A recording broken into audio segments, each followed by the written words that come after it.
Money can improve lives and solve almost all of a person's problems, depending on the amount. But how much money is needed to buy a person's life? What about a sister or a wife?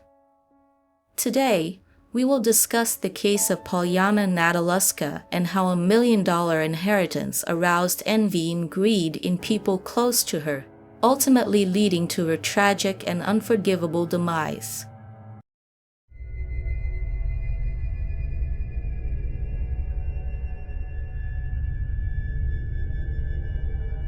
Pollyana Nataluska Costa de Medeiros was a 22-year-old woman who lived in the city of Natal, in Rio Grande do Norte, Brazil. She lived with her husband, with whom she worked as an administrator at Casa dos Parafusos, a business they co-owned. Additionally, she was also studying at a respected college of administration in the city. She and her husband had known each other for about 5 years and started dating. Initially, their relationship had some issues, but over the last 2 years, they maintained a relationship with fewer conflicts. At a certain point, they decided to live together, just the two of them. They stayed at his parents' house for a while but had plans to open a screw store. Furthermore, they had other plans, like building Pollyana's dream home, and she had projects like finishing her college education. They were working hard to achieve these goals and improve their financial situation. Pollyana tried to study in Argentina but couldn't stay there for long due to the pandemic. They had other plans, like opening an additional store to the one they already had because the business was doing well. Pollyana was adopted by her Aunt Marcia and her husband, Pedro, when she was just 1 year old. This adoption brought great joy to the whole family. Dona Marcia and SCU Pedro built a substantial business empire in the city of Estremas, accumulating considerable assets. Pollyana's adoptive mother passed away in 2009 due to complications related to diabetes. Her adoptive father, in turn, also lost his life in 2011, facing the same sad battle with the disease. Besides Pollyana, the couple had a biological daughter, Paloma, who is now 40 years old. In addition to the two, SCU Pedro was also the father of Elisangela, from a previous relationship. Elisangela had lived in Uberlandia, Minas Gerais, since childhood, while Paloma resided in Natal with the rest of the family. Pollyana's friends and family described her as a cheerful, helpful, and lovely person. She enjoyed spending time with her family and was eager to resolve matters related to the inheritance left by her adoptive parents. A conciliation hearing document from 2018 reveals a dispute between Pollyana and Paloma over this same inheritance. According to the documentation, Pollyana was entitled to a house in Estremas, 2 apartments in Natal, a commercial building in Estremas, and a piece of land in the same city. The young woman was also set to receive 15 lots in Estremas as part of the inheritance left by her adoptive parents. The value of these assets was a significant part of the estate and, according to estimates, amounted to 2 million Brazilian reais, approximately $400,000. On May 18, 2021, Pollyana began her day as usual, opening the store she managed with her husband. Still in the morning, around 10 a.m., Pollyana was alone in the store when 2 men arrived on a yellow motorcycle and parked in front of the store. The passenger got off the motorcycle, entered the store, and held Pollyana at gunpoint, taking her to the back of the establishment, while telling customers and employees to leave. Inside the store, the assailant fatally shot Pollyana in the back of the neck.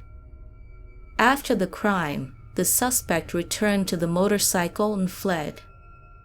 Pollyana's husband said they had plans together that were tragically cut short in an extremely brutal manner. He also shared that he was at work when he suddenly received the news that their store had been robbed and his wife had been shot. The first thing he did was repeatedly call her, but there was no answer. He rushed to the scene, desperately trying to get there, and asked a friend with a nearby store to go there since he couldn't leave.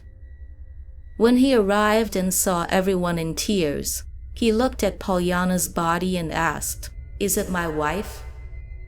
It was at that moment that a friend confirmed that, unfortunately, she hadn't survived. Donna Govanit, Pollyana's biological mother, stated that her daughter had been receiving death threats due to the inheritance dispute. She was expecting to sign the inheritance documents on the day she was brutally murdered. Regarding the possibility of the event being a robbery, Govanit said, "My daughter wasn't a victim of a robbery. She was brutally murdered. They didn't take anything of material value. The only theft was of my daughter's life. Whoever committed this act targeted only her life. They had no interest in material possessions. The focus was on her life. I believe there is a person involved in this, but I'm not sure who it might be. At the moment, I have 3 suspects in mind, and that's all I can think of. It was a terrible event." Pollyana had only opened the store just 20 days ago. Another important point to note is that the security cameras were working elsewhere, but strangely not in the area where she was murdered, in the back of the store. This indicates that the crime was well planned. Additionally, Pollyana's husband mentioned that she had been receiving threats related to the real estate transactions involving the inheritance. However, in recent times, she had not reported any more incidents of that nature. There was a time when she mentioned that someone had made calls, sent messages and voice notes, and even approached her on the street.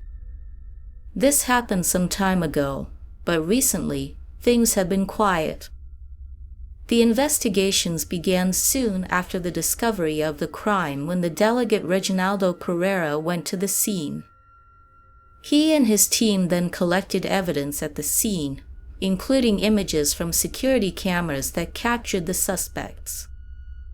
The police authorities released these same images in the hope of getting information from the public. The investigation conducted by the Homicide and Personal Protection Division suggested that the motivation for the crime was indeed the inheritance.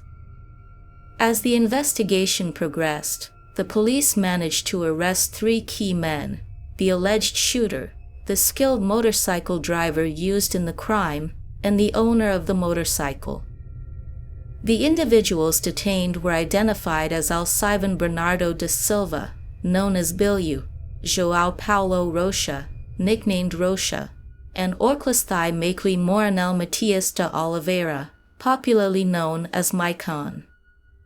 According to police information, Bilyu was driving the motorcycle used on the day of the crime, while Rocha was responsible for the shot that resulted in Pollyana's death. The third suspect, Maicon, had provided the vehicle for the criminal act. But the story didn't end there. A second part of the operation took place, and in this second part, the police arrested individuals suspected of ordering the crime. This group included the victim's sister, a brother-in-law, and even a military police officer, making the mystery even more complex. As the investigation progressed, all the evidence resulted in the indictment of these 6 individuals. They all faced serious charges of murder and being part of a criminal gang. Shockingly, the victim's own sister and her brother-in-law were accused of orchestrating this terrible act, revealing a much more complex story than initially imagined. Poloma and Luciano Cabral de Souza, the brother-in-law, were detained in the city of Churros. The military police sergeant was arrested as he was leaving the 4th Battalion, located in the north zone of Natal. When arrested, Poloma said, "Would never do something like this to my sister. I have no idea who could have done this." Nevertheless, Pollyana Nataluska was indicted and arrested along with her husband by the civil police, accused of being the mastermind behind her 22-year-old sister's murder. However, she was soon facing the trial while at liberty.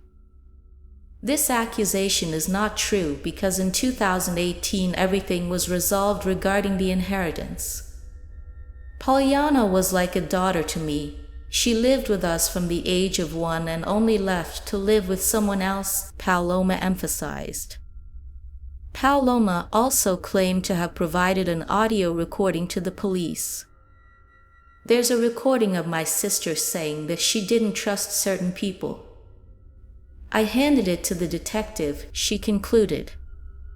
Pollyana's partner was also accused by Poloma of being a possible suspect, but there was no evidence against him. He gave interviews to the press at the time of the events but always concealed his face and name, fearing reprisals. He shared details about how he met Pollyana and their relationship, in addition to defending himself against Paloma's accusations. A family account, specifically from her biological mother, mentioned that on some occasions, Pollyana had mentioned situations of aggression by her husband. Her mother said that one time, Pollyana came to her house, covered in bruises on her arms and legs. When asked what had happened, Pollyana mentioned a fight with her husband. She said she got hurt during an argument in the car. She didn't say he had assaulted or beaten her, but she was visibly injured, with many bruises on her body. However, she never said that he had been physically or psychologically abusive. Furthermore, some of Pollyana's friends also mentioned that he humiliated her in private. On one occasion, Pollyana called a friend at 2 a.m., crying and asking for help. She was desperate, asking for assistance, and although she didn't specify what was happening, it was clear that he was threatening her in some way, even though she didn't explicitly mention it. However, he emphasized that he had never raised a hand against Pollyana or anyone else. He was very emphatic in saying that there had been no abuse of any kind, whether physical or psychological. We had a normal relationship, like any other couple. Of course, like all couples, we had occasional arguments, jealousy, and passing disagreements, but there was never any violence.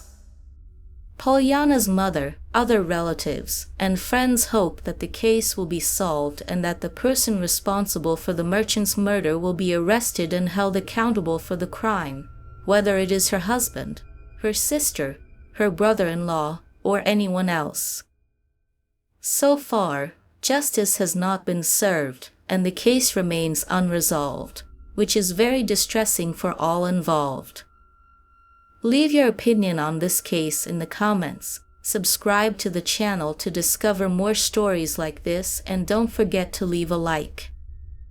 See you in the next video.